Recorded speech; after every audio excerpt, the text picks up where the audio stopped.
prestando atenção no que eles dizem, mas eles não dizem nada. Se der um investir, tira um sarro de você que não faz nada. Eu começo a achar normal como um moçal atire bombas na embaixada.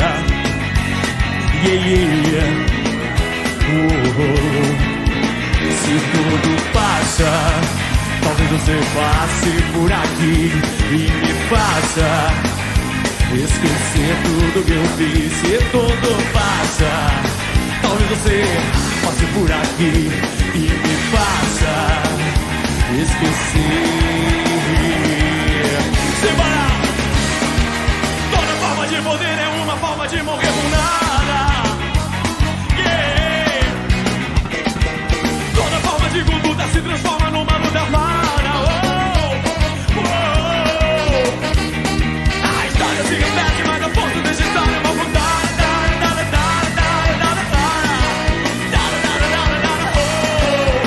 Segundo, talvez você passe por aqui e me faça esquecer tudo que eu fiz e tudo passa. Talvez você passe por aqui e me faça esquecer. E o fascismo é fascinante, deixa a gente ignorante, fascinada. E é tão fácil ir adiante e esquecer que a coisa toda tá errada. Eu não presto atenção no que eles dizem, mas eles não dizem nada, nada, nada, nada, nada, nada, porra nenhuma.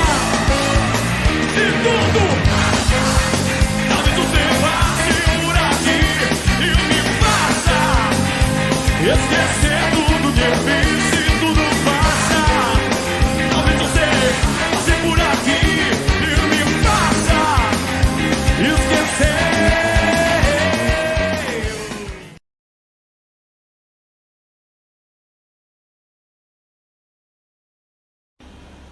Nessa terceira aula, nós vamos continuar abordando os crimes contra a honra e a dignidade da pessoa humana, porque é um assunto muito sério e nós não podemos mais nos omitir. Precisamos agir. Não interessa se está acontecendo com o outro.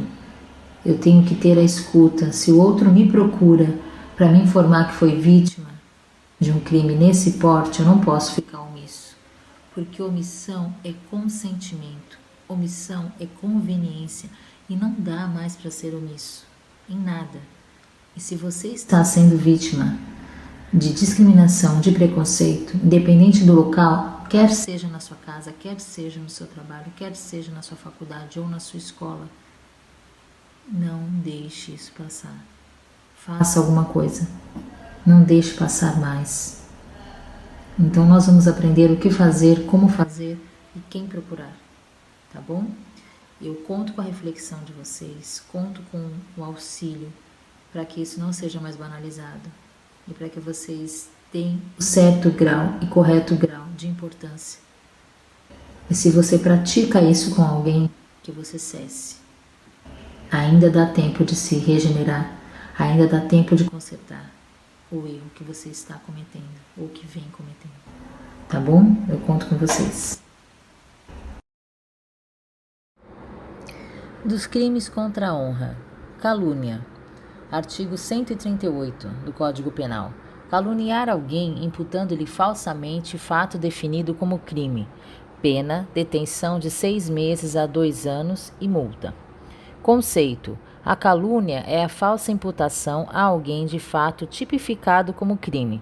Sujeito ativo, qualquer pessoa, nada impedindo a coautoria ou participação. Exemplo de calúnia. Um fato real que aconteceu aqui no Guarujá.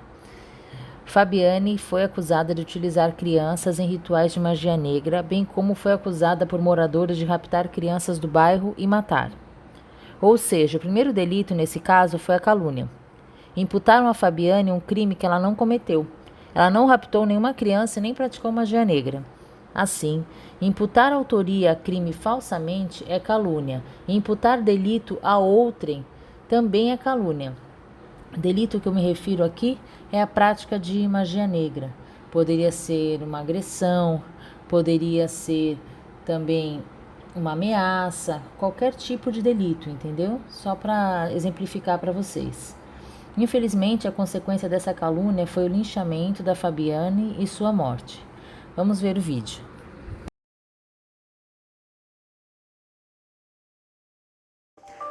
Um boato assustador, uma multidão descontrolada e uma vítima inocente.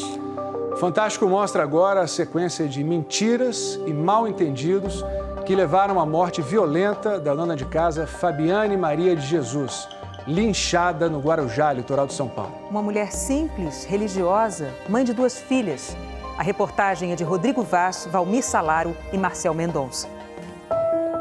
O cartão de Dia das Mães já estava pronto. Yasmin, de 12 anos, fez o desenho e deixou uma mensagem.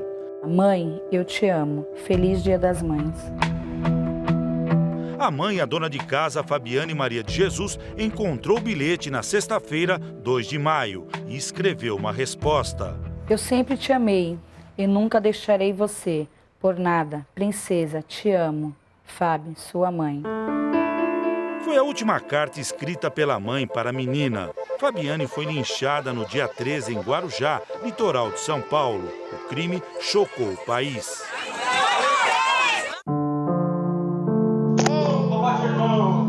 Segundo a família, Fabiane era uma mãe dedicada e feliz.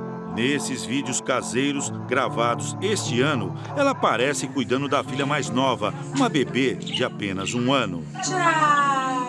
Comigo ela queria me beijar. Eu falei, não quero beijar agora não. Ela me agarrar muito. A Fabiane morava nesta casa aqui na favela Morrinhos com o marido, as 2 filhas, a mais velha de 12 anos e a menor de 1 ano. Como é que era a Fabiane? Fabiana era uma mãe cuidadosa, que você pode ver que ela gostava de pintar, fazer crochê.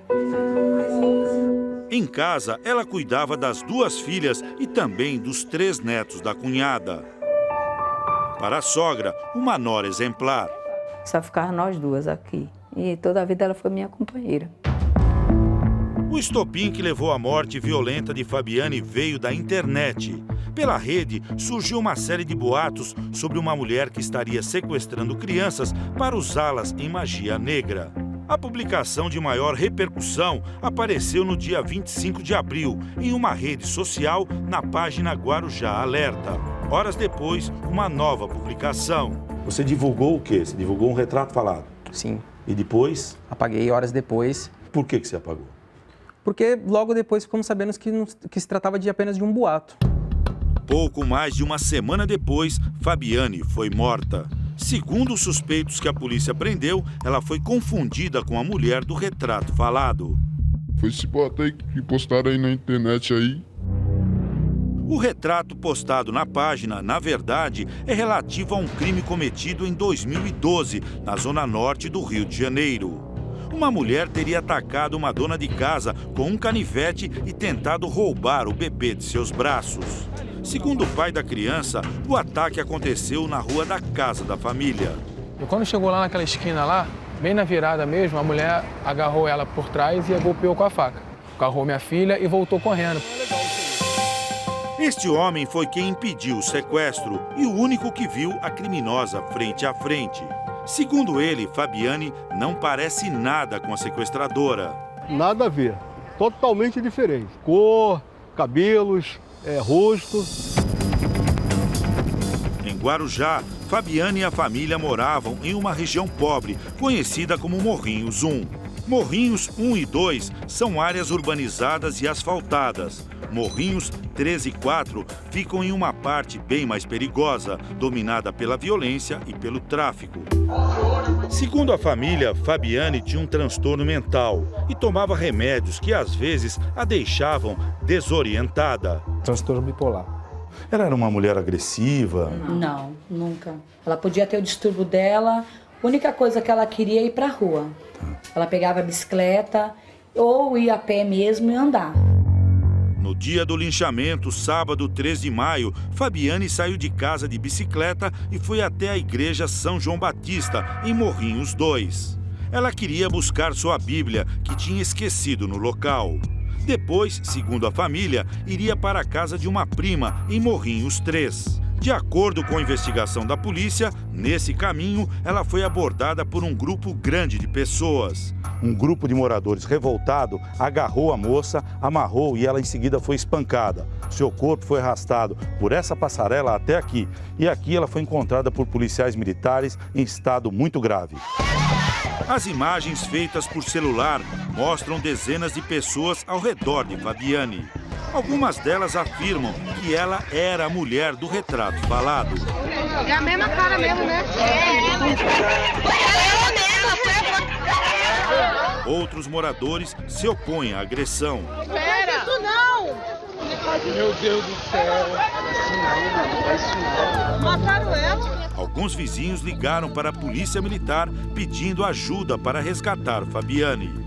Polícia Militar Emergência? Mandava um carro de polícia pra cá porque pegaram uma mulher aqui, ó, estão espancando a mulher. Passou um monte de molecada com pau, até desmaiaram ela. Gente, pelo amor de Deus, manda uma viatura aqui.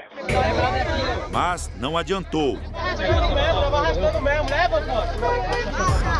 Mas por que tanta violência? Por que estão te batendo então? Hein? O comportamento de massa que é irracional, que é a explosão do momento. Uma série de raivas acumuladas no dia a dia que algumas pessoas não controlam e que acabam elegendo, escolhendo uma vítima. Jamais se pode supor que exista justiça pelas próprias mãos. Aquilo que é feito com as próprias mãos não é justiça, é execução. Quando você soube que ela foi confundida com uma sequestradora de crianças? Minha prima me ligou, passei lá, ela falou assim, ó, tem uma coisa muito desagradável para te mostrar. Foi no computador, estava com o computador ligado, aí, e quando ela abriu a primeira foto que apareceu, eu já reconheci logo. Falei, é a Fabiane. Ela me perguntou 3 vezes, tem certeza? Tem certeza? Falei, tenho certeza. Até agora, 5 suspeitos de matar Fabiane foram identificados.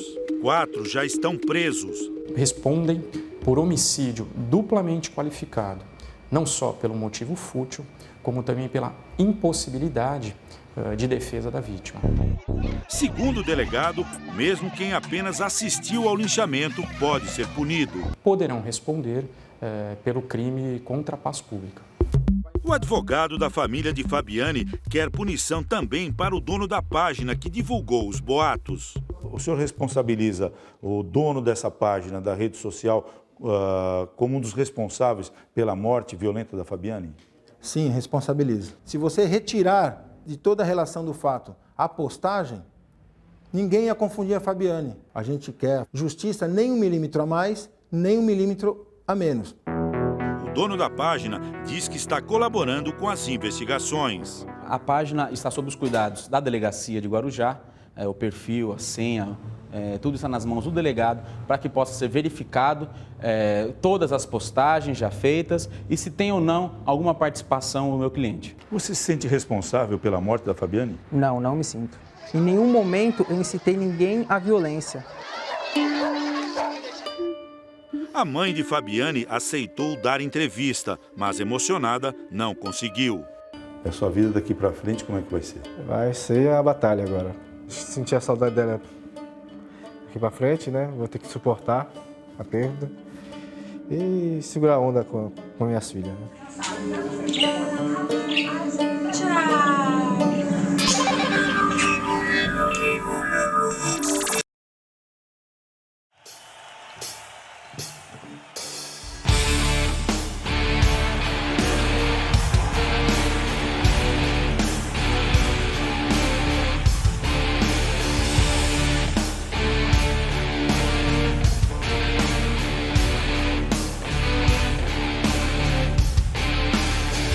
All at the sun be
Tipificação e diferenças.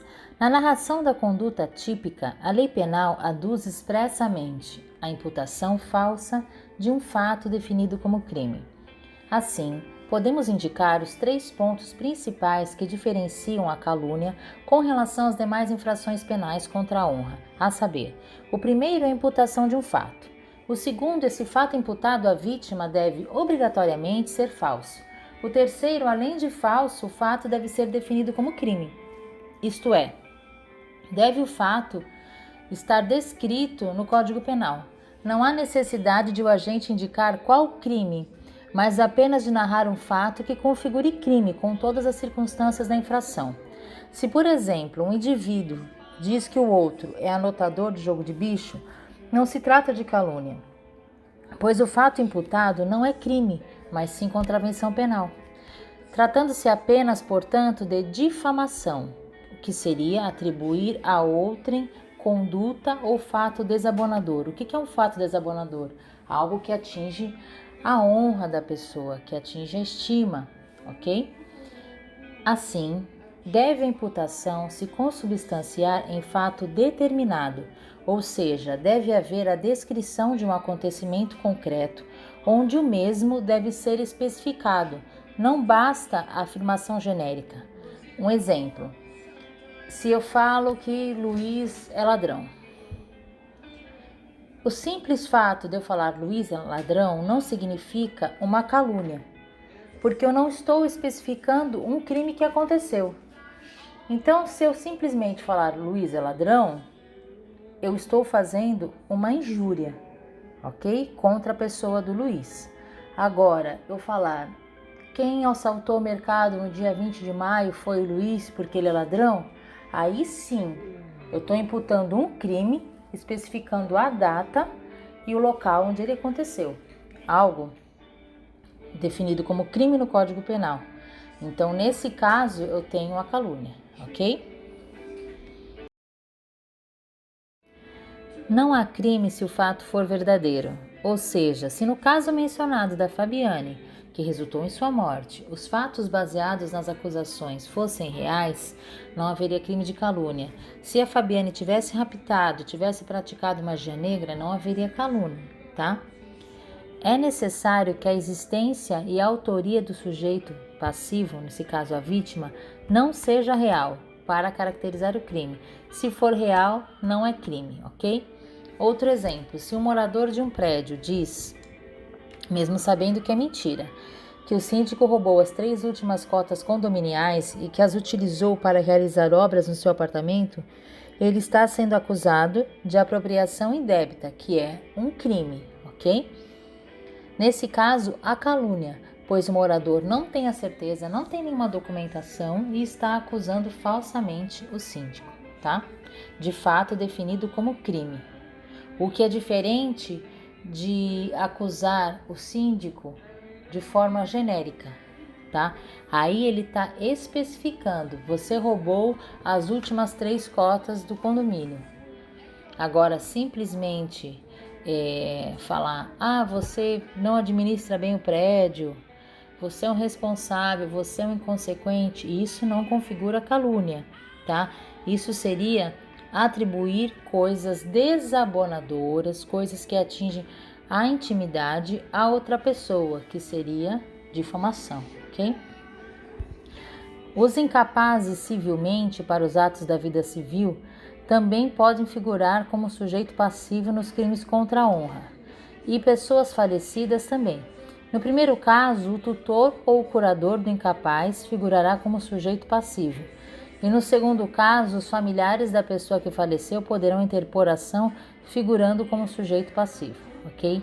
Vai seguir um vídeo do exemplo no caso da Marielle Franco.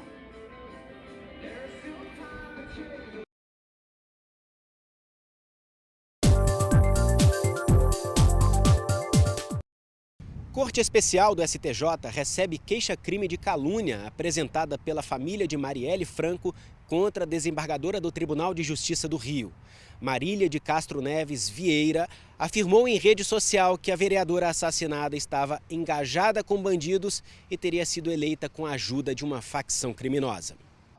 A relatora da ação penal, ministra Laurita Vaz, entendeu que a postagem configura o crime de calúnia, que é imputar falsamente a alguém um fato definido como crime. A queixa-crime foi oferecida por 4 pessoas da família: o pai, a mãe, a irmã e a companheira da vereadora. A defesa da desembargadora alegou que o comentário na internet não atribuiu o delito de organização criminosa a Marielle, o que caracterizaria difamação e não calúnia. Portanto, a desembargadora não teria cometido crime, porque a legislação não prevê difamação contra quem morreu. Mas a ministra Laurita Vaz acolheu o parecer do Ministério Público, que entendeu ter havido calúnia. Segundo a relatora, a utilização da rede social para divulgação de mensagem agrava o crime de acordo com o Código Penal.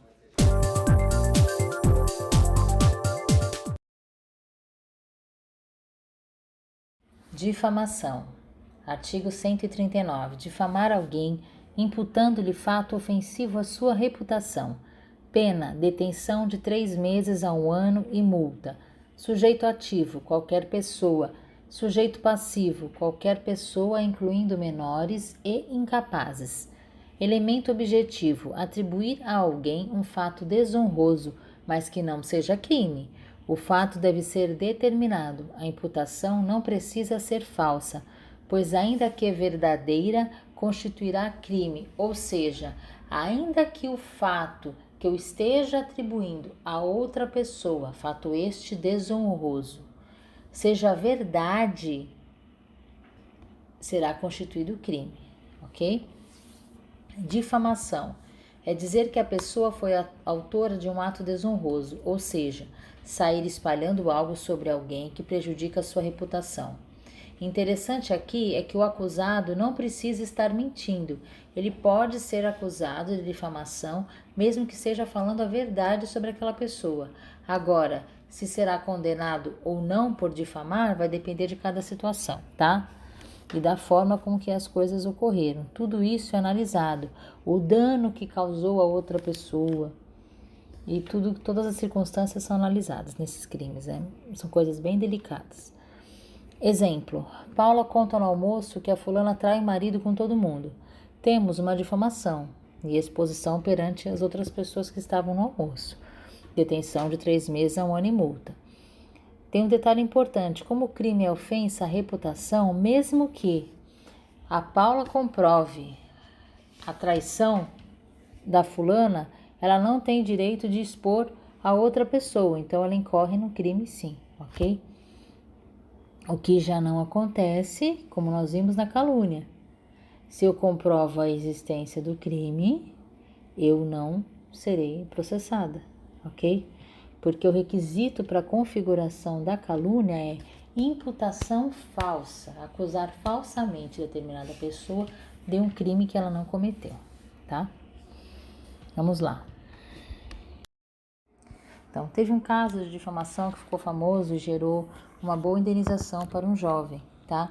Esse jovem, ele estava num evento e nesse evento tinha um ativista tocando tambor e o boné que o jovem estava falava sobre uma frase da campanha do Trump e a imprensa começou a acusá-lo de hostilizar o homem sem ter prova nenhuma. E isso começou a gerar uma repercussão nos meios sociais do jovem, na escola, até vizinhos, familiares. Ele ficou bem hostilizado pelas pessoas, recriminando o ato dele, porque ele estava num evento católico, né? E foi acusado de atacar um idoso, como se estivesse repudiando o idoso, falando construam um muro, que era uma campanha referente contra os imigrantes lançada por Donald Trump, ok? Então a imprensa que conduziu essa difamação contra o jovem. Por que difamação? Porque não foi atribuído nenhum fato criminoso a esse jovem. Só foi atribuída uma conduta que desabona, que tira o prestígio do jovem, que é pejorativa, que diminui, que reduz a honra daquele jovem. Então, quando acontece isso, são casos de difamação. Tem N exemplos, tá? Só que nesse caso, o jovem provou-se posteriormente com outro vídeo que o jovem nada havia feito. Então a CNN, que produziu essa difamação, teve que indenizá-lo juridicamente. Eu lancei no slide a matéria na íntegra, tá? Não totalmente na íntegra, porque esse caso rendeu uma longa história até encontrarem esse vídeo, mas um resumo da matéria para vocês lerem e saberem mais detalhes. Então, quem quiser, ele vai ficar paradinho o slide um pouquinho para que vocês possam ler, tá bom? Injuriar alguém ofendendo-lhe a dignidade ou decoro. Pena, detenção de 1 a 6 meses ou multa. Conceito: a injúria é ofensa ao decoro ou à dignidade de alguém. Sujeito ativo, qualquer pessoa. Sujeito passivo, qualquer pessoa, excluídas aquelas que não possuem capacidade de entender. A ofensa deve se dirigir a pessoas determinadas. Elemento objetivo: ofender a honra subjetiva de alguém, atingindo atributos morais, físicos, intelectuais, sociais. Quando se diz honra subjetiva, trata-se do que a própria pessoa estima de si mesmo, ou seja, o que ela própria pensa a seu respeito. A dignidade disposta no caput do artigo é atingida quando se atenta contra os atributos morais da pessoa. Já o decoro, por sua vez, é ferido quando atinge os atributos físicos ou intelectuais da vítima. Consumação quando a vítima toma conhecimento. Segue um exemplo de injúria.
Distinção: a injúria difere da calúnia e da difamação por não conter a imputação de fato preciso e determinado. Injúria real. Parágrafo 2º. Se a injúria consiste em violência ou vias de fato, que por sua natureza ou pelo meio empregado se considerem aviltantes. Pena, detenção de 3 meses a 1 ano e multa além da pena correspondente à violência. A contravenção de vias de fato fica absorvida pela injúria real. Para que se caracterize a injúria real, é necessário que a agressão cause vergonha ou desonra à vítima, e tal fato, dependendo da forma, pode agravar para lesão corporal ou outros delitos combinados. Definição: ocorre injúria real quando a injúria consiste em violência ou vias de fato. A constatação de que as atitudes foram aviltantes, ou seja, agressivas e humilhantes, pode decorrer da natureza, tapa no rosto, ou do meio empregado, arremesso de excremento ou de projéteis. Na injúria real, as vias de fato são sempre absorvidas, estão sempre andando junto com a injúria em si, tá? Havendo lesão corporal, as penas serão aplicadas em concurso formal, ou seja, 2 crimes concorrendo com soma da pena, aumento da pena, ok?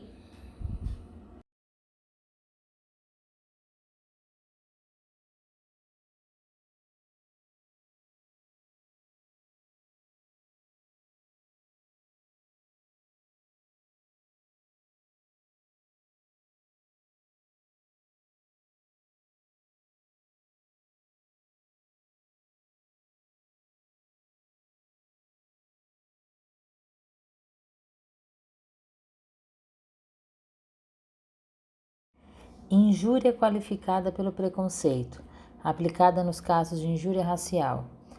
Se a injúria consiste na utilização de elementos referentes à raça, cor, etnia, religião ou origem, pena reclusão de 1 a 3 anos e multa.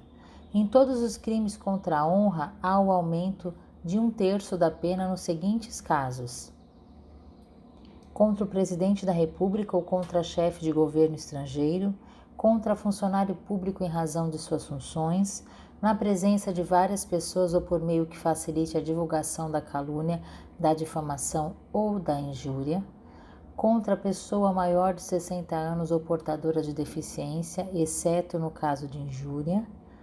Parágrafo único. Se o crime é cometido mediante paga ou promessa de recompensa, aplica-se a pena em dobro. Formas qualificadas. Chefe de Estado compreende não só o soberano, como o primeiro-ministro.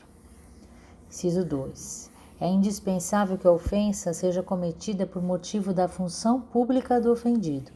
Se praticada na presença do funcionário, pode configurar desacato. Inciso 3. Por meio que facilite. Site, muros, outdoors, imprensa, etc. Inciso 4. Para sua incidência, é indispensável que o autor da ofensa saiba ser o ofendido idoso ou portador de deficiência. Então, a pessoa que está cometendo a ofensa, para configurar, ela precisa saber que contra aquela pessoa que ela está ofendendo, trata-se de um idoso ou portador de deficiência. Porque se ela não sabia que era idoso ou deficiente, não incide o aumento da pena, ok?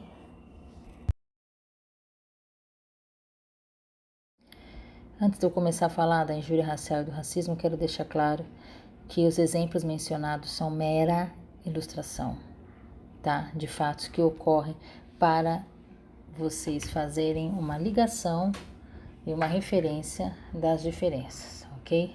E terem exemplo disso. Não tem nada, absolutamente nada a ver com o pensamento da professora. Pelo contrário, eu abomino, por isso que eu coloquei exemplo abominável, ok? Injúria racial e racismo.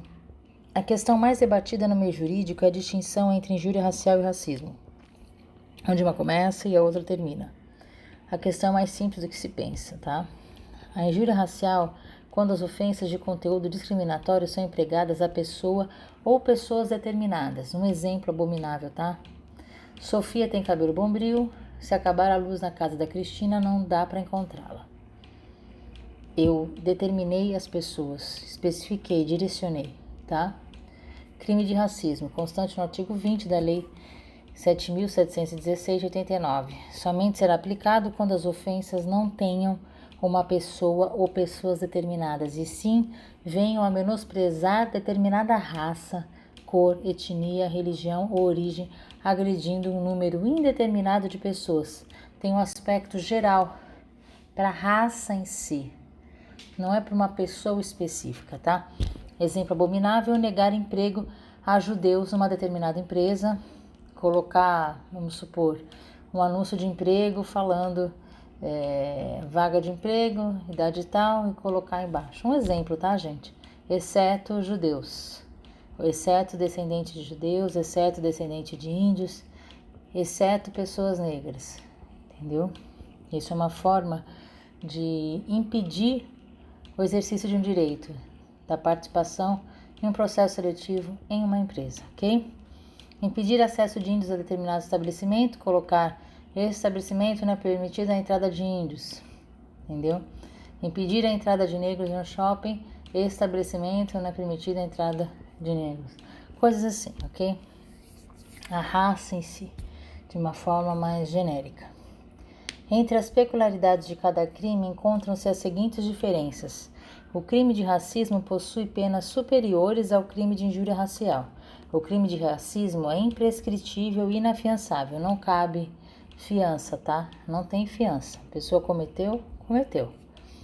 Enquanto que de injúria racial, o réu pode responder em liberdade, desde que ele pague a fiança, tá? O crime de racismo, em geral, sempre impede o exercício de determinado direito, sendo que na injúria racial, a ofensa a pessoa determinada. Então, normalmente impede o exercício de um direito e o outro ofende a uma determinada pessoa, tá? Vai seguir um exemplo para vocês poderem estar analisando mais de perto.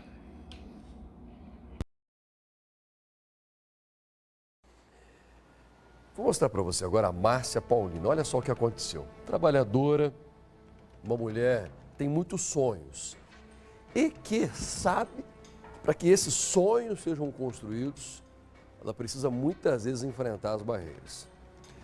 Muita gente já foi humilhada igual a Márcia e ficou calada, mas ela não. Ela está certa. A denúncia precisa existir. Porque as pessoas que sofrem bullying, preconceito, racismo, se ficarem caladas, minha gente, infelizmente, essa prática absurda vai se perpetuar. Uma senhora tentou furar a fila do supermercado, ela educadamente, por favor, minha senhora, não pode.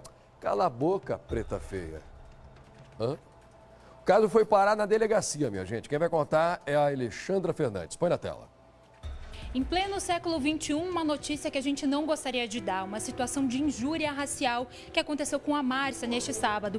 Ela estava num supermercado e aí foi ofendida. Sim, eu estava na fila do supermercado e por 2 momentos essa cliente resolveu cortar a fila na frente de clientes. Aí eu fui falar para ela, né, não cortar a fila. Aí nesse momento ela começou a me xingar de negra, de preta, que eu era feia, em que em supermercado não tinha cota racial e que ela era linda. Tipo, e ela falou mais de 3 vezes. Como ela estava acompanhada de um menor, eu falei para ela, não faça isso perto do seu filho, respeite.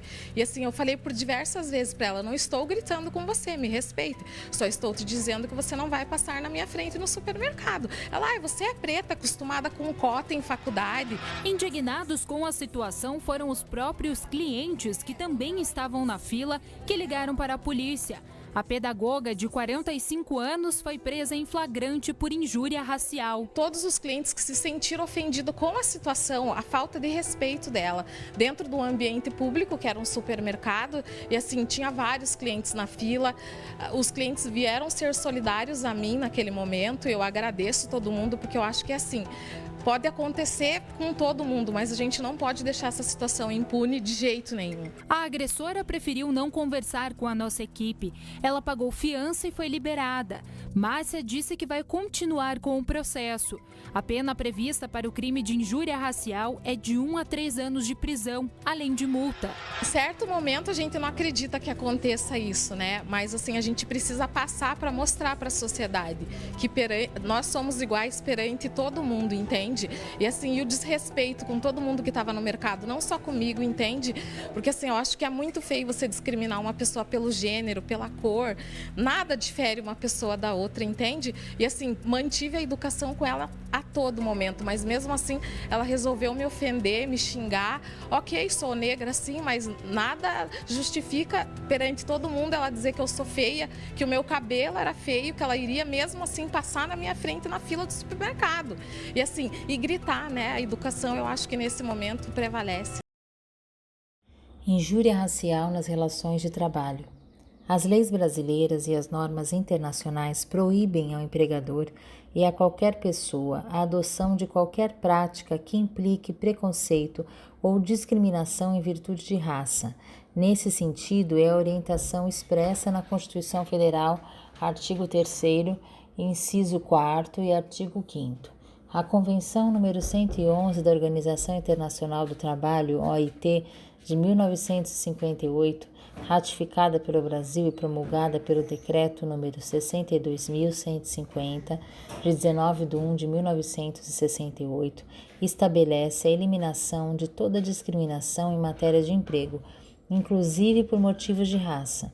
É importante destacar a declaração da OIT sobre os princípios e direitos fundamentais no trabalho, na qual se reafirmou o compromisso dos Estados-membros, dentre os quais figura o Brasil, de aplicar o princípio da não discriminação em matéria de emprego e ocupação.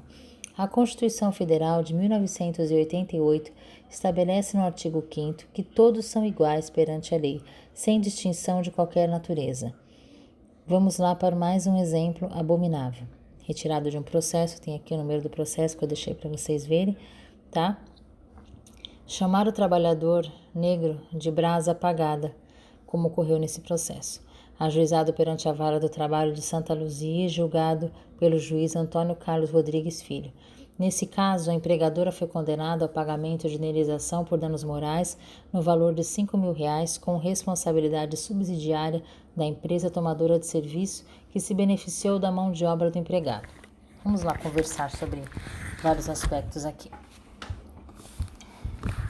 Injúria racial nas relações de trabalho, tá? Vocês devem estar se perguntando, mas como é que eu provo? Se vocês estão, quero que não, mas estão sofrendo algum tipo de injúria racial dentro da relação de trabalho, você vai constituindo as provas ou através de testemunha ou através de gravação, né, dos fatos em si. E o que você pode fazer juridicamente? Você junta as provas, você procura uma delegacia, você faz um boletim de ocorrência, você interpõe a ação criminal e, após, interpõe a ação civil, ok? Para reparação de danos. Como é dentro do trabalho, você, ao invés de entrar com a ação civil, você pode estar entrando com uma reclamação trabalhista e pedindo indenização por danos morais, ok? Esse é no caso de relações de trabalho. Em todos os outros casos que eu disse, é sempre muito importante ter a prova dos fatos em si. Quando o crime contra a honra exige a exposição pública, então o print de Facebook ou as testemunhas que viram a pessoa falando, né, publicamente. Então precisa sempre de prova ou documental ou testemunhal, que testemunha é bom, mas ao mesmo tempo ela está mais suscetível a erro na hora da audiência, a se perder numa pergunta. Então é muito bom prints de internet quando o assunto é divulgado nas redes, print de WhatsApp e gravação, ok? Essa é a melhor forma. Daí junta isso, leva na delegacia, começa-se o processo crime, né? E após você pode estar pedindo uma indenização, caso a pessoa não se retrate e nem haja de outra forma ou receba nenhum tipo de benefício, vai pagar a fiança, né? Independente da pessoa ter pago a fiança, se você registrou o boletim de ocorrência e o fato foi registrado, também cabe entrar com danos morais. Daí o juiz que vai julgar se ele concede ou não o dano moral, mesmo a pessoa tendo pago a fiança, não, nada impede, tá? Então sempre anda em conjunto a representação, a queixa-crime, né? E na justiça civil tá pedindo indenização por danos morais, e quando trata-se de relação do trabalho, na justiça trabalhista você vai estar pedindo a indenização por danos morais, ok? O importante é você conseguir compilar a prova, tá? Principalmente quando pelas redes sociais, o ideal é logo no início já levar a delegacia, porque tem uma delegacia de crimes especializados, crimes eletrônicos, onde eles vão correr atrás para identificar o IP do computador, né? E poder assim concluir o processo da melhor forma e você ter êxito na ação, ok?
A ideia de que Deus criou o homem à sua imagem e semelhança era compartilhada pela maioria dos cientistas ocidentais até meados do século XIX. Eles acreditavam que todas as criaturas do planeta haviam sido concebidas pela força divina, até que apareceu Charles Darwin.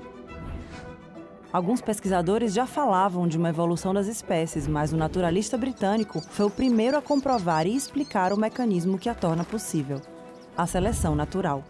Sua teoria mudou radicalmente a biologia e ofereceu outra explicação sobre a origem do ser humano. Por causa dela, Darwin se tornou um dos cientistas e pensadores mais importantes da história. Mas para chegar lá, ele precisou fazer uma viagem extraordinária, centenas de experimentos e refinar as suas ideias por 20 anos.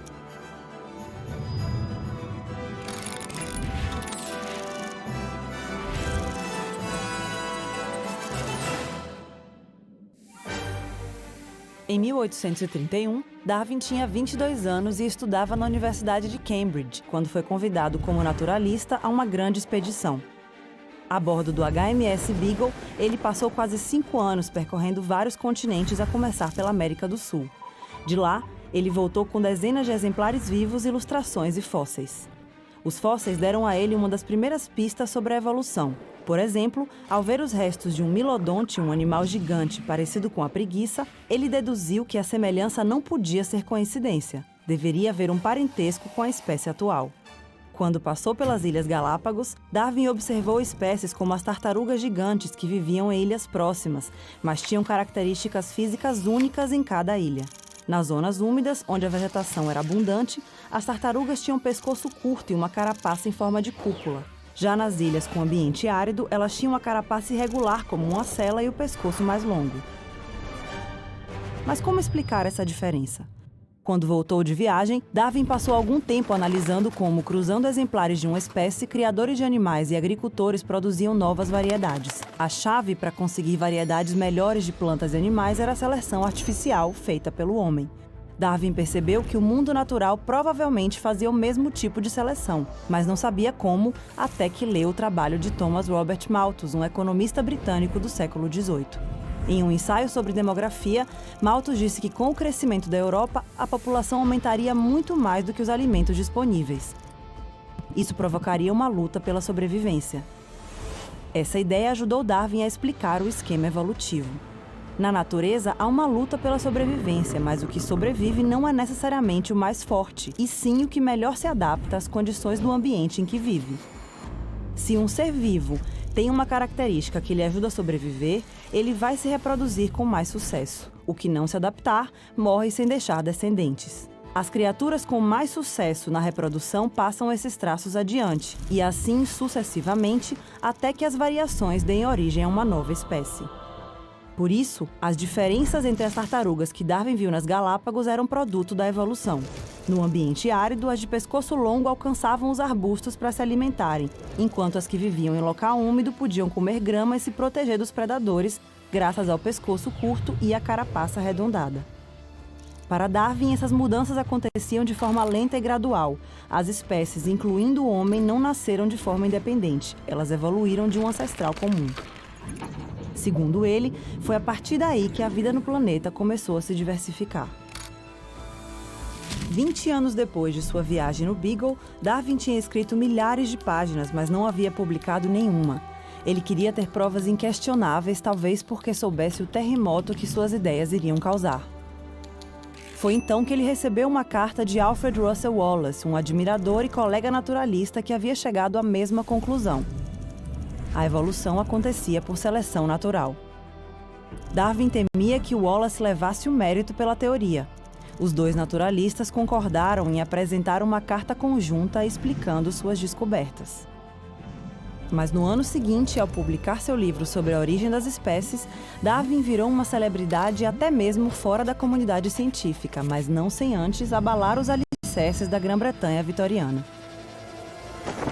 Como Nicolau Copérnico, no século XVI, a teoria de Darwin mudou tudo ao explicar que a diversidade do mundo acontecia por um processo biológico, sem a intervenção de Deus. Ele colocou o ser humano no mesmo degrau evolutivo que o resto dos seres do planeta. Avanços científicos comprovaram a teoria de Darwin, e até a Igreja Católica acabou aceitando décadas mais tarde, com ressalvas, que a evolução era compatível com a fé. E hoje, Mais de 150 anos depois que o mundo conheceu a teoria de Darwin, sabemos que a evolução é um fato. O planeta continua mudando, às vezes de forma dramática. E nós mudamos com ele.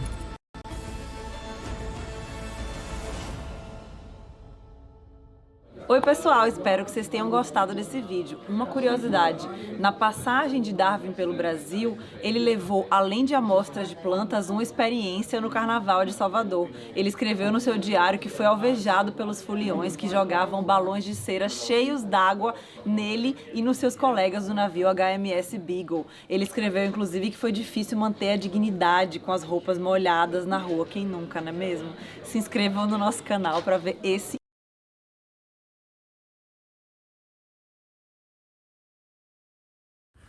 Charles Darwin, através da teoria da evolução das espécies, onde defendeu que permanece aquele que é mais adaptável e não o mais forte, acabou contribuindo, mesmo que involuntariamente, para o surgimento da eugenia.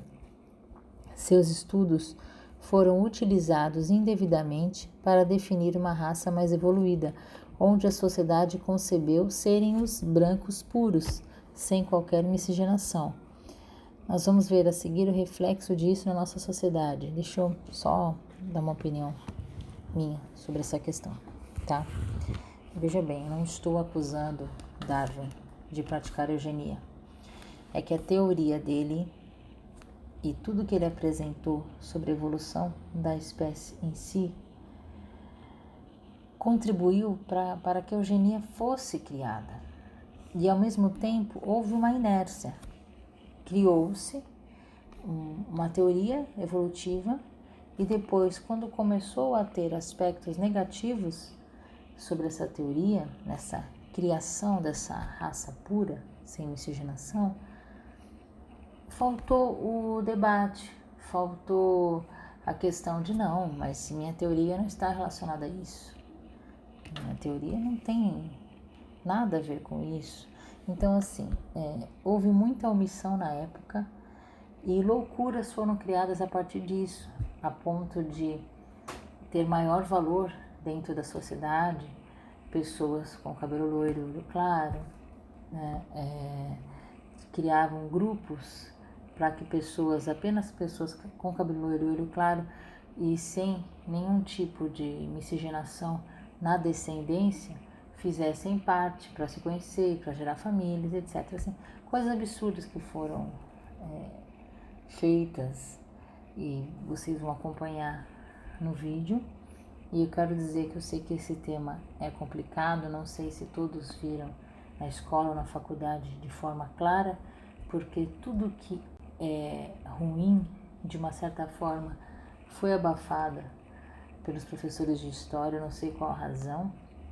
Tanto eles não entraram profundamente sobre a ditadura, pelo menos na minha época, onde eu estava na escola, não tive abordagem explícita e clara sobre a ditadura, quanto sobre a questão do racismo estrutural e da eugenia, da teoria de Darwin, da evolução. Eles não entraram com profundidade, a menos que sejam alunos de biologia. Estamos falando na parte de ensino fundamental, ok?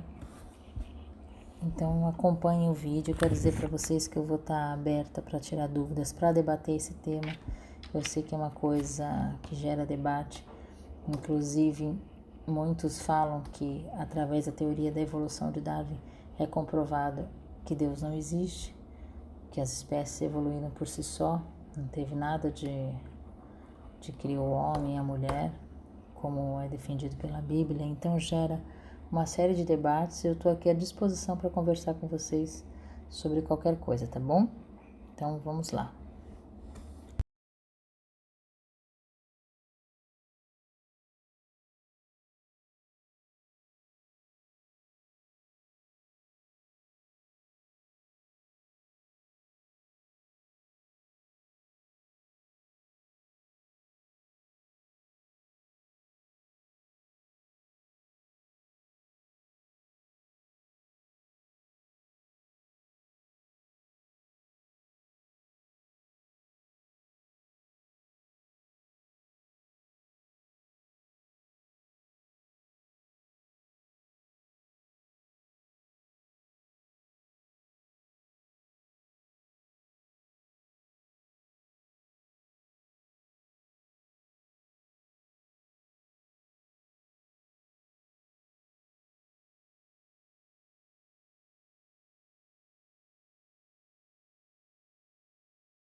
O Brasil do final dos anos 20, começo dos anos 30, passava por uma grande ebulição.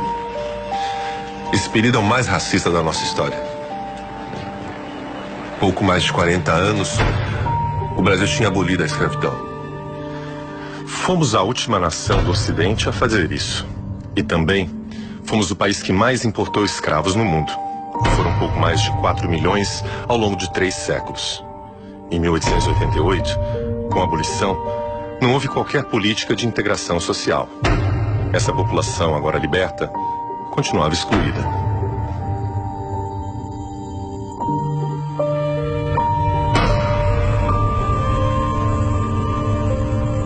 No início do século XX, né, foi quando a gente teve a primeira geração, ou a primeira ou segunda geração de negros não escravizados, né, ou seja, negros da terra. Então, o que fazer com esse povo? Acabou o escravo, mas aí como que nós vamos inferiorizar os trabalhadores? No início do século XX, as teorias da superioridade racial branca floresciam. E chegam aqui como resposta aos anseios dos antigos escravocratas. A eugenia, portanto, apareceu como uma proposta científica, política e cultural aceita. Ela era uma pseudociência que estudava as condições mais propícias para a evolução da espécie. Você pode fazer testes genéticos, testes químicos, físicos, né? Pode testar a dor. A eugenia é um paradigma da normalidade, não é? Que diz que o diferente é anormal. E por isso tem que ser exterminado e eliminado do contexto.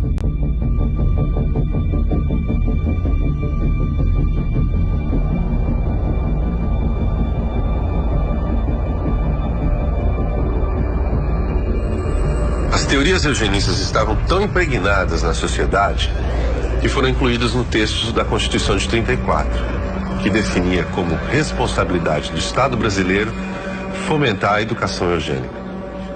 A eugenia, senhor presidente, visa a aplicação de conhecimentos úteis e indispensáveis à reprodução, conservação e melhoria da raça.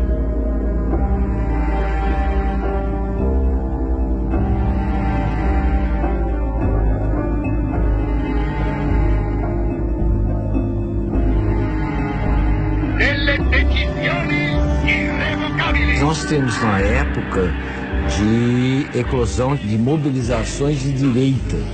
Você tem condições internacionais, não é, que possibilitam a oligarquia e essa burguesia nascente brasileira, não é, escorar-se, seja no movimento de massas à direita, seja num grande líder que seja capaz de interiorizar tudo isso, de catalisar.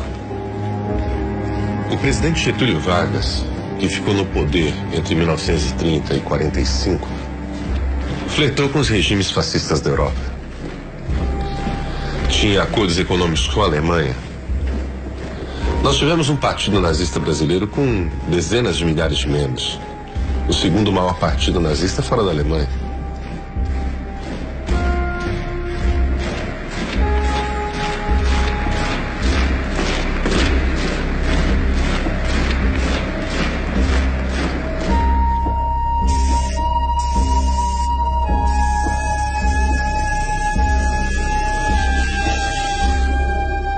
No Brasil, os clubes de eugenia ou as sociedades eugênicas começaram a se multiplicar.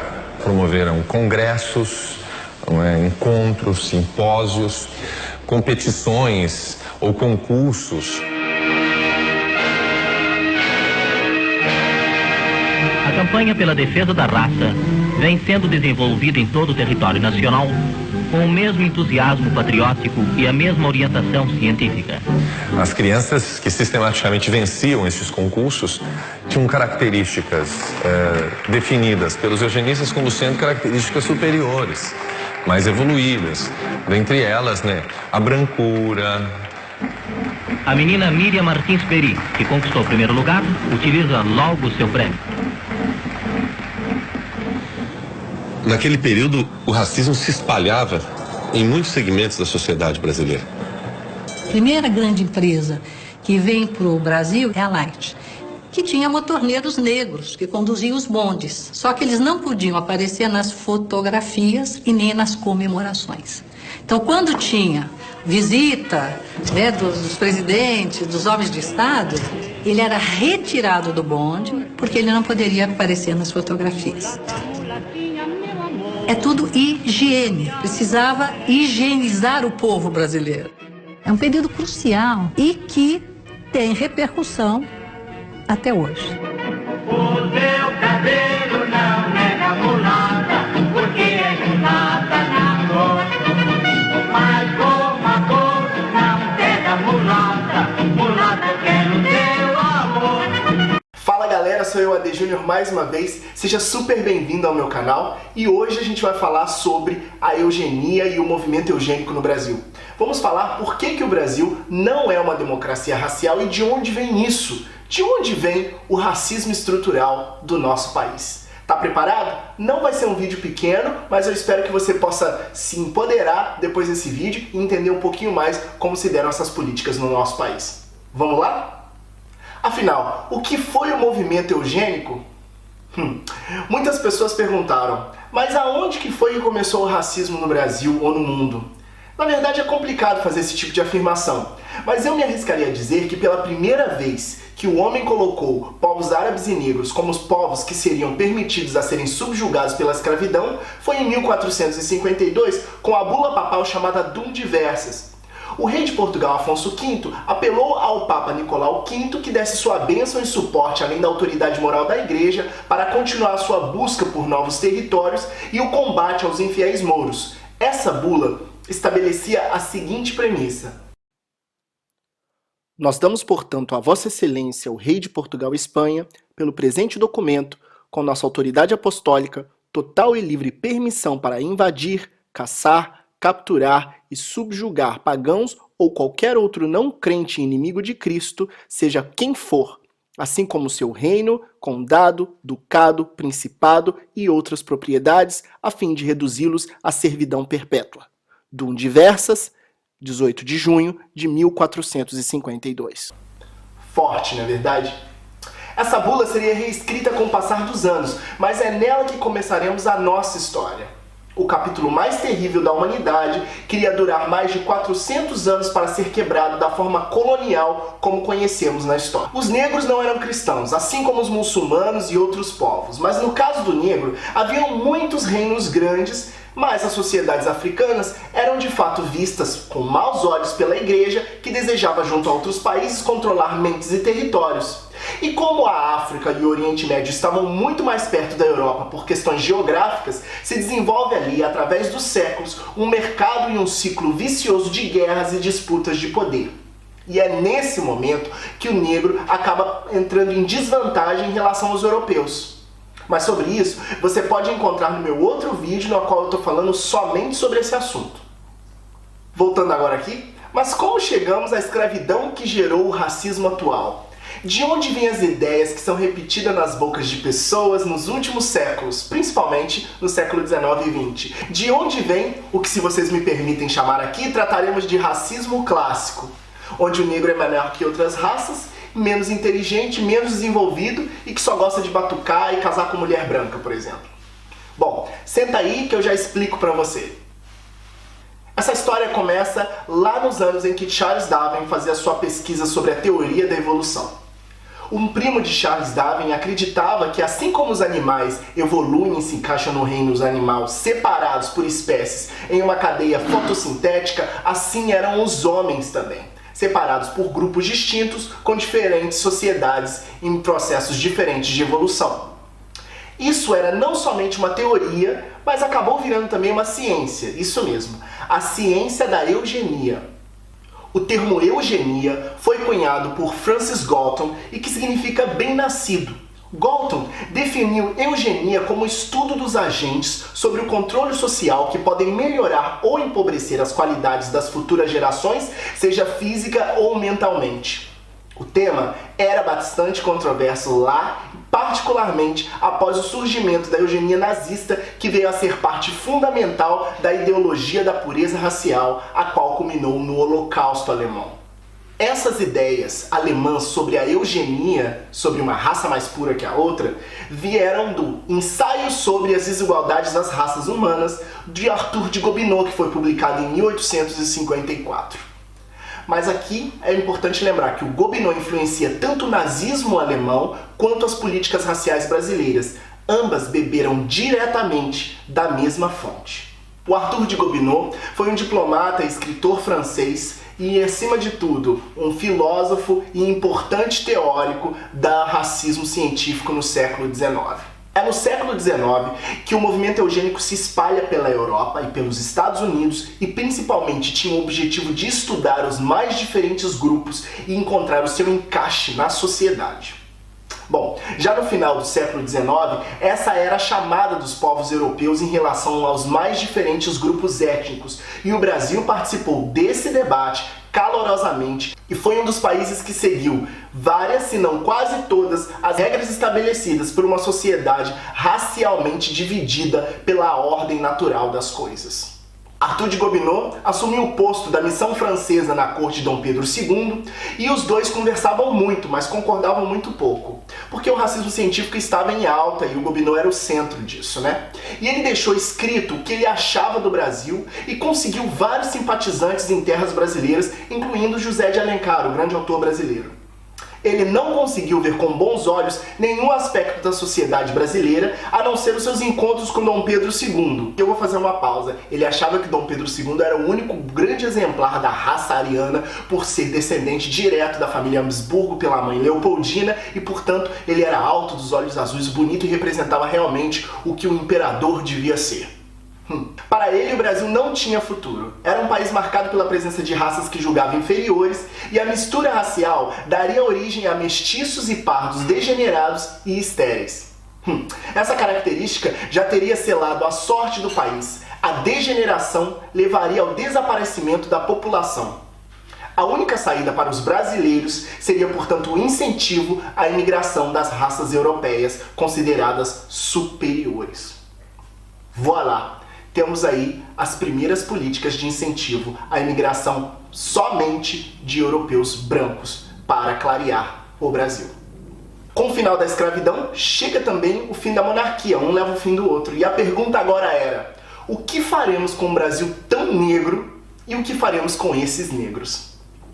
Essas perguntas foram respondidas pelo representante brasileiro no Congresso Mundial das Raças, realizado em 1911 na Universidade de Londres, e que abordava os problemas causados pelos relacionamentos interraciais. Sim, o racismo era científico e ele tinha estudos sobre isso. O representante brasileiro que iria abordar essa problemática que o Brasil enfrentava era o Dr. João Batista de Lacerda, que tratou a miscigenação no Brasil como um processo de branqueamento da população mestiça, e essa seria a solução. Segundo ele, o cruzamento racial tenderia a fazer com que negros e mestiços desaparecessem do território brasileiro em menos de um século, ou seja, antes mesmo do final do século XX, possibilitando o branqueamento da população brasileira.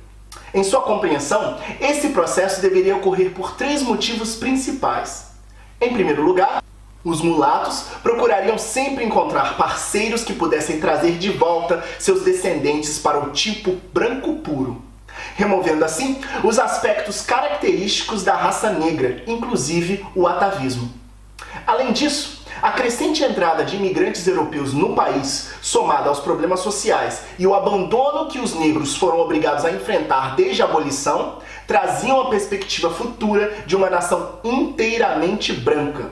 E num tom comemorativo, Dr. Lacerda concluiu a sua fala lá em Londres dizendo que o Brasil caminhava para ser um dos principais centros de civilização mundial. Vamos fazer uma pausa aqui? O Brasil sabia que os negros estavam vivendo em situação de total pobreza e ele acreditava que através desse sistema o empobrecimento levaria à morte e ao extermínio dessas pessoas até o final do século XX. O Brasil sabia muito bem o que estava fazendo e deixa bem claro na fala do Dr. Lacerda. O nosso governo segue à risca as ideias deixadas por Gobineau, que foi embora e deixa assim com que o Brasil fosse o primeiro país, preste atenção, o Brasil é o primeiro país da América do Sul a ter um movimento eugênico organizado. A partir de agora, a Sociedade Eugênica de São Paulo foi criada em 1918 e ditava as regras sobre o sistema eugênico no Brasil. E foi um movimento bastante heterogêneo, trabalhando com saúde pública e com saúde psiquiátrica. Uma parte que pode ser chamada de ingênua ou menos radical do movimento eugenista se dedicou às áreas como saneamento e a higiene, sendo esses os esforços sempre aplicados em relação ao movimento racial. Todo mundo sabe histórias muito tristes que aconteciam nos sanatórios espalhados pelo Brasil inteiro, nos lugares que tratavam hanseníase. Esses estavam inteiramente por conta do sistema do movimento eugênico, que tinha a ideia de exterminar essas pessoas ou esterilizar a maioria delas.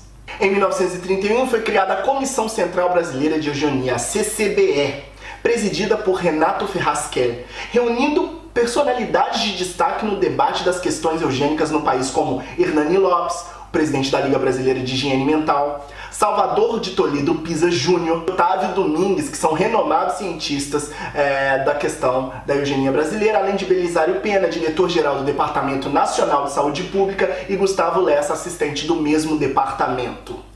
Ocupando a função de secretária estava a esposa do Dr. Renato Keller, e esse grupo que fazia lobby direto com o governo, porque participava de ações diretas do governo, propunha o fim da imigração de não brancos e prestigiar e auxiliar as iniciativas científicas ou humanitárias de caráter eugenista que sejam dignas de consideração. Medidas essas que visavam impedir a miscigenação, o higienismo e eugenismo acabam se tornando regra no país. A ciência de Galton, no início do século XX, teve muitos adeptos no Brasil, principalmente nos meios mais letrados. Entre os intelectuais eugenistas brasileiros que mais se empenharam na organização e na divulgação do movimento, se destacam Belisário Pena, Edgar Roquette Pinto, Monteiro Lobato, Otávio Domingues, Oliveira Viana e o próprio Dr. Renato Keller. Dentre as fontes primárias para o estudo da eugenia no Brasil, destacam-se os conjuntos documentais como Os Anais da Eugenia, de 1919, e o livro organizado por Renato Keller, reunindo atividades das conferências da Sociedade Eugênica de São Paulo, e o jornal Boletim da Eugenia, entre 1929 e 1933, que era um periódico, que era um instrumento de propaganda eugênica no Brasil. Em 1929, o Brasil preside o primeiro Congresso Brasileiro de Eugenia, que foi presidido por Edgar Roquette Pinto e o Renato Keller, e foi realizado, na verdade, para celebrar o centenário, acredite só, da Academia Nacional de Medicina. Em 1934, o Brasil coloca na sua Constituição a fomentação da educação eugênica e passa a estar na nossa lei. Eu já falei sobre isso várias vezes e agora vocês entendem o que significa, na verdade, isso. Aqui vai a parte de um texto de uma escola pública em São Paulo e uma prova de ginásio para estudantes brasileiros sobre a construção de povos que habitam o Brasil. A raça branca é a mais inteligente, ativa, perseverante, empreendedora e civilizadora de todas. A raça amarela é uma raça inteligente, perseverante e empreendedora. A raça negra está muito mais atrasada que as precedentes. Essa é uma foto do livro didático brasileiro em 1936, da prima do jornalista Lucas Barredo, que encontrou nos livros do avô uma das provas que ressurgem quando falamos de políticas eugênicas implantadas no Brasil e colocadas na Constituição de 1934. O empobrecimento do negro foi proposital, o encarceramento do negro nos bolsões de pobreza também. O governo sabia exatamente o que estava fazendo e esperava que realmente esse grupo fosse exterminado. A não obrigatoriedade dos estudos aos negros e também a história que o negro tinha passou a ser entendida como, a partir de agora nós precisamos colocar esses negros, que eles entendam que o Brasil é uma democracia racial. Vários autores contribuíram para essa falácia, como por exemplo Gilberto Freire, que no meu caso foi um dos piores nesse caso. Ele trouxe aí a questão do negro como se ele fosse parte de uma democracia racial, que na verdade faz parte de um sistema que aconteceu no Brasil, de um movimento escrito, provado e que realmente teve o objetivo de acabar com a raça negra no Brasil em detrimento a outras raças. Quando a gente fala do homem negro que se pretere casar com uma mulher branca, a gente tem que entender certamente de onde vem essa fala. Essa fala vem de ideias muito antigas, muito mais antigas que a gente, e não surgiu ontem nem anteontem. O Brasil é um país miscigenado, se entende assim. Mas só que a gente não entende mesmo é de onde vem todo esse racismo e o extermínio de um grupo só. O racismo e o extermínio de um grupo só vem de ideias muito mais antigas. Sim, aconteceu o movimento eugênico no Brasil e isso permeia até hoje na cabeça de vários brasileiros que não entendem como é que a gente chegou na situação que a gente chegou hoje. Nada na história é exatamente uma coincidência. Muitas vezes, eventos que parecem mero descuido trazem muita história por detrás. Um bom exemplo para tratar dessa questão na história é a entrada das teorias raciais ou do darwinismo racial no Brasil. Essas eram teorias que ficaram conhecidas por considerar que as raças eram fenômenos finais, essenciais. Por isso mesmo, eles imaginavam a humanidade como uma espécie de uma pirâmide social. No topo estariam homens, não mulheres, brancos e europeus. E na base, os africanos e os indígenas. Essas eram também teorias que acreditavam que a humanidade não teria partido de um só berço, de uma só origem, como propunha Darwin.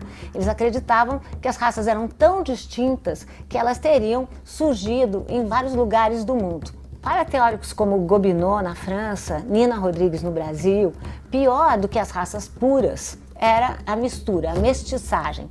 Segundo eles, a mestiçagem levava à degeneração. E essa degeneração poderia ser apreendida a partir de estigmas. O que eram os estigmas? Eram estigmas sociais e estigmas biológicos. Os estigmas sociais eram loucura, epilepsia, e os estigmas biológicos seriam testa alongada, nariz de rapina e cor amorenada. Vocês vejam que não há coincidência nessa relação do que seriam os tais dos estigmas. Essas eram, sobretudo, teorias da diferença, que se opunham, no contexto de finais do século XIX e começos do XX, às teorias do liberalismo, que pressupunham que a igualdade era geral e para todos. Para vocês entenderem o impacto dessas teorias, há um pensador italiano que produziu uma ciência chamada antropologia criminal, que pretendia, portanto, prender o criminoso a partir de estigmas antes mesmo que ele quisesse ou concebesse o tal do crime. Esses modelos gerariam igualmente uma espécie de política social considerada eugenia. Eugenia, o termo quer dizer boa raça, e eram políticas que evitavam o casamento entre brancos e negros e, por outro lado, estimulavam os casamentos entre brancos. A eugenia criou, por outro lado, uma espécie de teoria, né? Uma teoria não muito científica, mas uma teoria do branqueamento.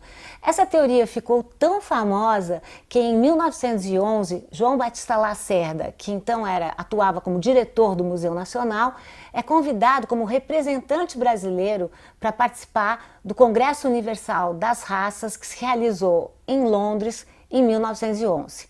João Batista Lacerda escreveu uma tese onde a ideia principal era que em um século, em 3 gerações, o Brasil seria branco.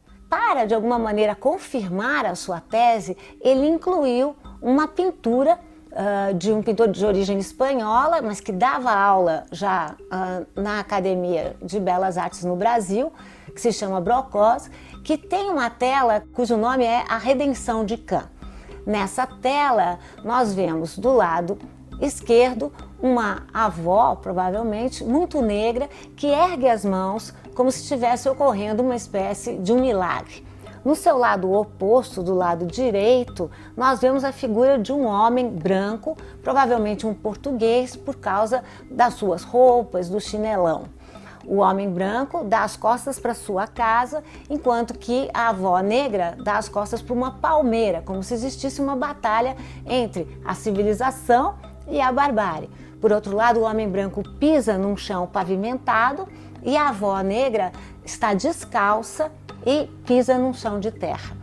Ao centro, o que é mais chocante, nós vemos uma mãe com os seus traços de alguma maneira mais branqueados. Essa mãe tem seu dedo indicador apontando para a frente, como se ela mirasse o futuro, e no seu colo há um bebê branco, de olhos azuis e de cabelos quase que lisos, que segura uma laranja ao invés da maçã de Eva, numa referência à ideia de que ele estaria nos trópicos. Vejam que essa tela resumia as máximas de João Batista Lacerda. Em 3 gerações, o Brasil seria branco. E se você acha que essa tese do branqueamento está perdida no século passado ou em séculos passados, eu queria que você desse uma olhada aqui na propaganda veiculada pelo MEC, agora em junho de 2019. Teoricamente, temos a propaganda de uma instituição privada que poderia oferecer bolsas de 50% a 100% baseadas no Enem. Nós vemos uma moça negra, muito bonita, sorridente. A verdade mora, porém, nos detalhes. Uma das mãos dela é negra, a outra mão é branca. A mão negra aponta diretamente para a mão branca. Na mão branca, o que nós temos? Nós temos um diploma que representa o quê? Simboliza o quê? Uma pessoa que conseguiu terminar o ensino superior. Ora, o que diz essa propaganda? Que a pessoa entra negra numa faculdade de ensino superior e sai branca. Muitas vezes, estereótipos e preconceitos atuam de maneira pretensamente invisível. Isto é, mostram, mas também não mostram a sua realidade.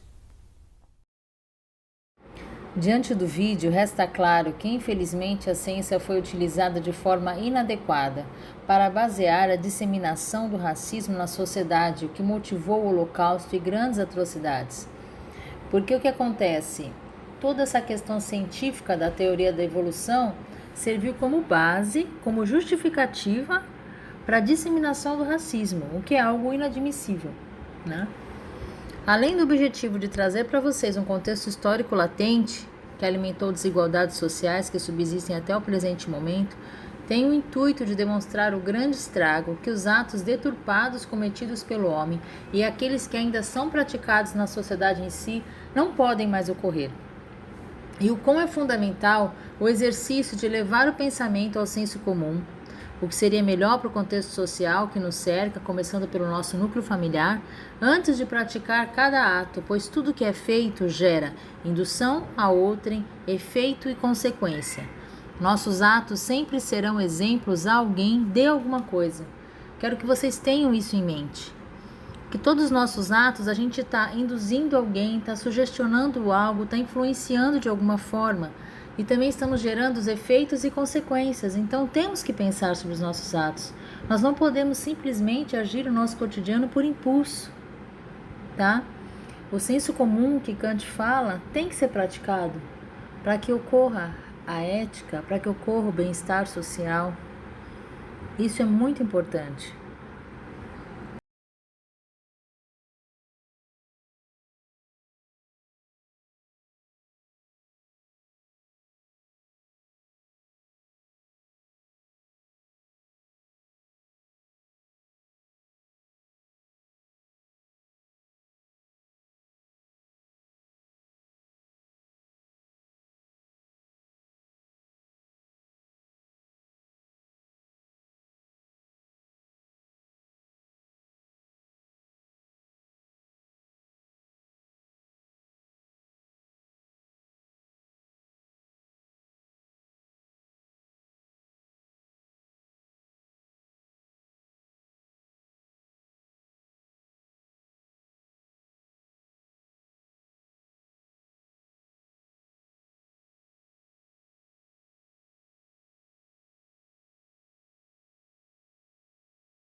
Filosofia e os pré-socráticos. Em torno do século VI a.C. surgiram os pré-socráticos, antes do desenvolvimento dos trabalhos de Sócrates. O principal objetivo destes filósofos e sua corrente era entender o universo e os fenômenos da natureza, a partir dos elementos que a própria natureza nos dava a conhecer, eliminando assim a necessidade de recorrer a explicações sobrenaturais. O período pré-socrático também é chamado de cosmológico, pois os filósofos estavam buscando uma origem racional para o universo que no vocabulário grego antigo pode ser traduzido pela palavra cosmos. Tales de Mileto, um comerciante da região da Jônia, que gostava de buscar novos conhecimentos, foi considerado o primeiro filósofo. Como matemático e astrônomo, contam os historiadores que Tales teria previsto um eclipse total do Sol no ano de 585 a.C., utilizando cálculos e conhecimentos de astronomia. Os pré-socráticos, como o próprio nome já diz, que antecedem a Sócrates, embora muitos foram contemporâneos a ele, e o que faz essa divisão na filosofia decorre do objeto de estudo. A preocupação da filosofia pré-socrática dos primeiros filósofos era de explicar o princípio da natureza e da ordem do mundo, as leis gerais que regem o mundo físico, denominada de cosmologia. Eles buscavam entender, em um princípio lógico, a natureza e encontrar o elemento primordial para a existência da vida. Esse período é marcado pelo surgimento de 4 importantes escolas, que abordaremos numa sequência de 4 vídeos, iniciando pela Escola Jônica, situada em Mileto, na Jônia, antiga colônia grega, atual Turquia, conhecida como berço da filosofia pré-socrática, onde se destacaram filósofos como Tales de Mileto, considerado fundador da filosofia, defendia que o princípio físico material, denominado arqué, seria a água. Em seus estudos na astronomia, conseguiu prever corretamente um eclipse solar que ocorreu em 585 a.C. Estudioso em geometria, encontrou soluções para vários problemas geométricos. Em uma viagem ao Egito, calculou a altura de uma pirâmide a partir da proporção entre a própria altura e a extensão de sua sombra, cálculo conhecido nos dias de hoje como Teorema de Tales. Anaximandro de Mileto foi discípulo e sucessor de Tales.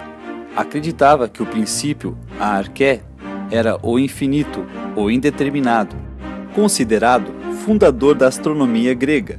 Em um dos seus fragmentos, dizia que o ilimitado é eterno, o ilimitado é imortal e indissolúvel.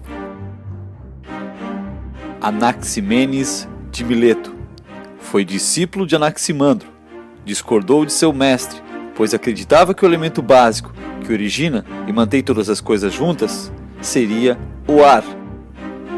De acordo com o filósofo, o ar se diferencia pela rarefação ou pela condensação segundo a substância. A ele se atribui um único fragmento.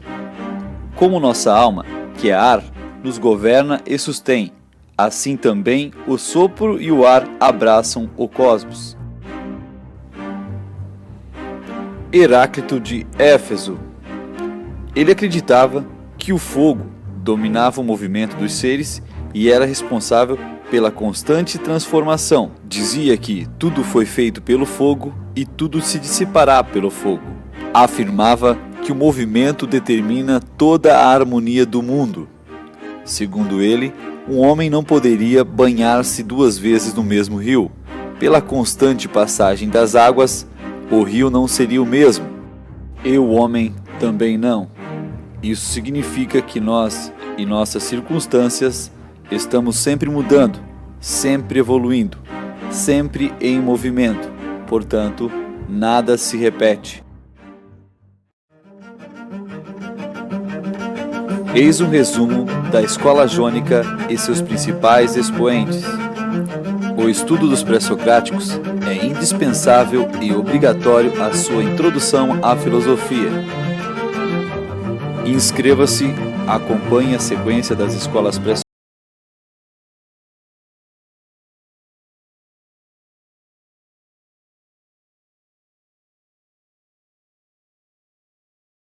Esse momento seria, segundo os historiadores da filosofia antiga, o ápice do amadurecimento intelectual de Tales, o que nos faz supor que a filosofia tenha surgido mais precisamente em uma data próxima à da previsão do eclipse.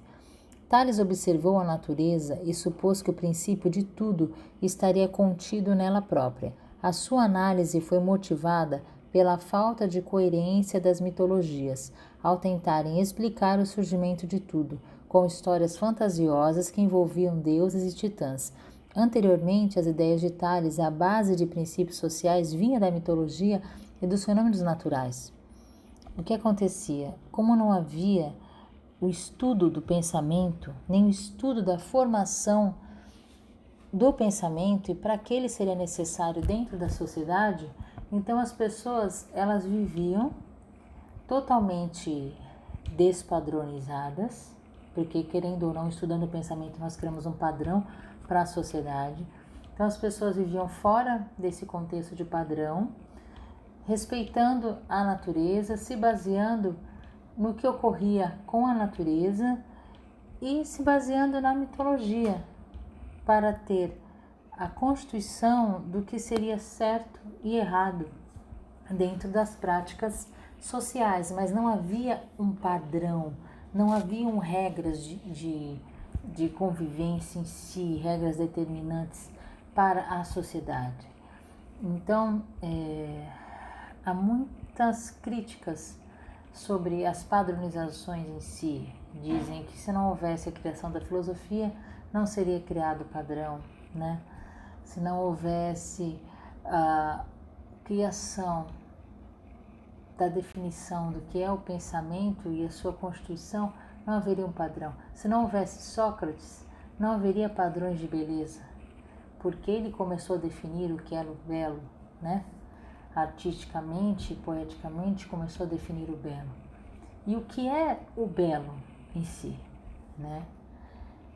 Talvez se toda a sociedade tivesse sido constituída de outra forma, sem essas padronizações de atitudes de beleza e do que é bom e do que é certo, poderíamos ter uma sociedade diferente, sim. Mas a filosofia contribuiu também para a evolução do convívio em sociedade. E mesmo assim, até hoje, sabemos que o convívio social é deficiente, né? Que é muito complicado. Por exemplo, nós no meio de uma pandemia precisamos criar uma regra para que as pessoas não saiam sem máscara, porque as pessoas não têm consciência que elas têm que fazer isso. As pessoas não têm consciência do dever, por isso que são necessárias as criações de regra. E foi isso que a filosofia veio fazendo em vários anos a fio e continua fazendo, porque as pessoas continuam sem consciência dos atos que elas devem ou não ter. Enfim. Os filósofos pré-socráticos nutriam o mesmo objetivo, que é o objetivo de todo filósofo, tá? Encontrar a origem de tudo. Encontrar o princípio gerador ou a matéria primordial de todo o universo. Eles buscavam fundamentar o que chamavam de arqué, princípio originário, por meio da observação da physis, natureza. Okay? O pensamento de Tales atribuiu a água como o princípio gerador de tudo. Anaximandro, que teve contato com as ideias de Tales, passou pelo mesmo processo de observação empírica da natureza e constatou que a origem de tudo estava contida num elemento infinito e indeterminável, designado pela palavra apeiron. Seu discípulo, Anaxímenes, concordou que o elemento era infinito, mas afirmou ser possível determiná-lo, pois era o ar. O ar estaria presente em tudo, sendo, portanto, a causa material primeira. Na concepção da professora, a causa material primeira é o espaço em si, na concepção da professora. Depois do espaço, o tempo e todos os outros elementos da natureza. É o que eu penso a respeito da criação do universo, mas eu respeito qualquer outro pensamento contrário e respeito o pensamento de outros colegas filósofos também, tá? E se vocês quiserem discutir sobre isso, eu estou aberta à discussão, tá bom? Vamos para o próximo.